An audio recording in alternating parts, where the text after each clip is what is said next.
Welcome. In this three-part series, we'll be looking at some of the most important events leading up to the Sand Creek Massacre and events that occurred because of it. And to understand why it happened, we must first look to the Hungate Massacre, which is considered by many to be the tipping point. But before we get into that, we must have an understanding of the political climate and relationship between natives and white men. Ever since Europeans began settling North America, there was always a strained relationship between the two, as Europeans stole the natives' lands and tried to indoctrinate and assimilate them into European culture. This assimilation continued after America gained their independence and began expanding westward, pushing the natives with them. In an effort to survive and have some semblance of their culture and heritage, different tribes would sign treaties with the American government to maintain some land and freedom. The treaty we are most interested in today was called the Fort Laramie Treaty of 1851. This treaty was special because it decreed that north of the Arkansas River, all the way to the Nebraska border, was territory for the Cheyenne and Arapaho tribes. But this quickly became an issue at the turn of the decade, with the discovery of gold in the Rocky Mountains.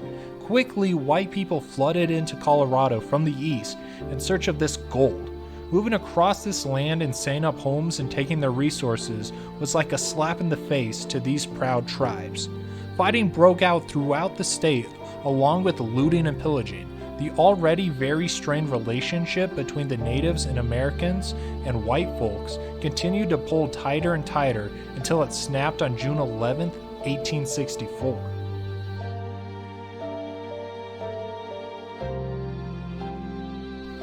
What if I told you that everything we thought we knew about the Hungate Massacre was a lie? It was originally believed that during the morning of June 11th, 1864, Nathan Hungate and a hired help by the name of Miller, when searching their employer Van Warmer's property for escaped cattle, when in the afternoon they spotted smoke billowing up from the direction of the home. Suspecting an Indian attack, Miller supposedly turns to ride for help in Denver, while Nathan returns to try and save his family. But he is too late to save them, and then he himself would be run down by the four natives a mile past his house and murdered on the banks of the creek. It's thought that this brutal attack occurred because of an ongoing feud between a group of Arapahoes and Van Warmer and claims of stolen livestock from the year prior.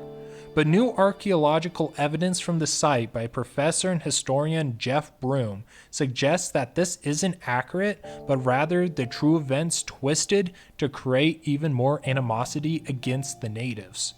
To begin with, we look at June 9th and 10th, where along Running Creek and Coal Creek, several animals from multiple farms and ranches were stolen by an Indian raiding party. This included when the party raided a group of wagons the afternoon of June 10th, making off with 18 mules.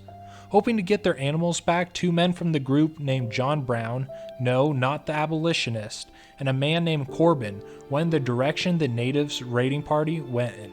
They would eventually meet up with a group of soldiers sent to Running Creek because of all the raids, and a Thomas Dara, who also had been raided. Moving along the creek around dinner time, the group would come across the burned down remains of the Hungate cabin. Nailed to the door was a note from the neighboring Gomer's Mill saying that Miss Hungate and her two children were dead. Leaving the soldiers, Brown, Corbin, and Dara would continue on for the stage station at Box Elder. They would come across the body of Nathan Hungate a short time later, further down the creek. They would make a report of the body and what happened to the Hungates when they reached Denver. And now that we have the groundwork done, we have to now discuss what really happened at the Hungate Massacre. We begin with who the Hungate family was. Patriarch Nathan Hungate, 29, his wife Ellen, 25, and his two kids Laura and Florence, ages 2.5 and 4 months.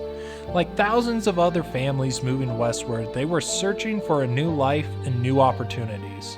Nathan would find a job 30 miles southeast of Denver, near present-day Elizabeth, Colorado, at Isaac P. Van Warmer's ranch to watch his cattle and livestock. Nathan and his family would live on the ranch for around 3 months before their deaths on June 11, 1864. The new theory of what occurred is that after the Indian raiding party raided the group of wagons early in the afternoon of the 10th, they would have continued on towards the Hungate cabin, where they would have reached it in the evening of the 10th. Similar to the other farms along the river, a small part of the native raiding party would have attempted to steal some livestock. It's believed that Nathan Hungate would have seen these small group of natives trying to steal livestock, and in an effort to prevent it, either shot and killed or shot and mortally wounded one of the natives. They would have then have retreated back to the main raiding party, and Nathan would have gone back to his family. Now, this is a more likely scenario for why the natives so ruthlessly killed the Hungates, rather than because of some prior squabble over stolen livestock. It's a well-known rule with Indians that when injured, they retaliate upon the first favorable occurrence or occasion.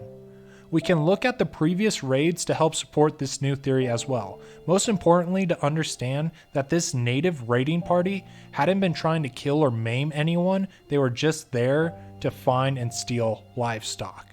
Take the situation at Gomer's Mill that occurred just before the Hungate. Catherine Ferguson was working the farm alone when a lone Indian stole some grazing horses. Catherine would ride after the Indian for around 2 miles trying to get the horses back. The native was armed, but he didn't try to hurt or molest her in any way. He was just trying to prevent her from taking back the horses. These reasons provided evidence that something big had to happen to bring the wrath of the natives on the Hungates.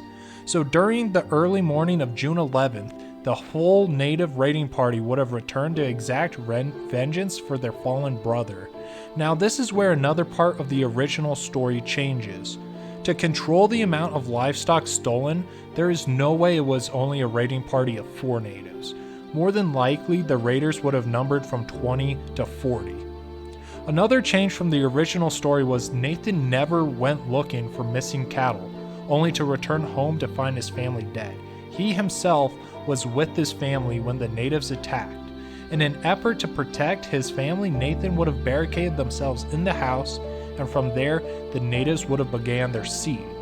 Discovered at the site was a plethora of personal items and at least 5 weapons, including Nathan's primary rifle, marked with burns. This suggests, because these items were not stolen by the natives, that they lit the house on fire in an effort to burn out the family, and the items that were left in the flames.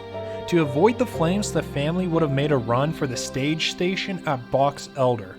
Ellen and the 2 kids would have been quickly overtaken by the natives, and Nathan, knowing that he would definitely be killed by the natives, continued to run for help, hoping that they wouldn't harm his unarmed wife and kids. This wouldn't happen. Ellen Hungate would be raped before she was stabbed to death and scalped, and his 2 infant kids would nearly be decapitated. Nathan himself wouldn't make it far, running out of ammo about a mile or 2 from his house, where he too would be mutilated and scalped.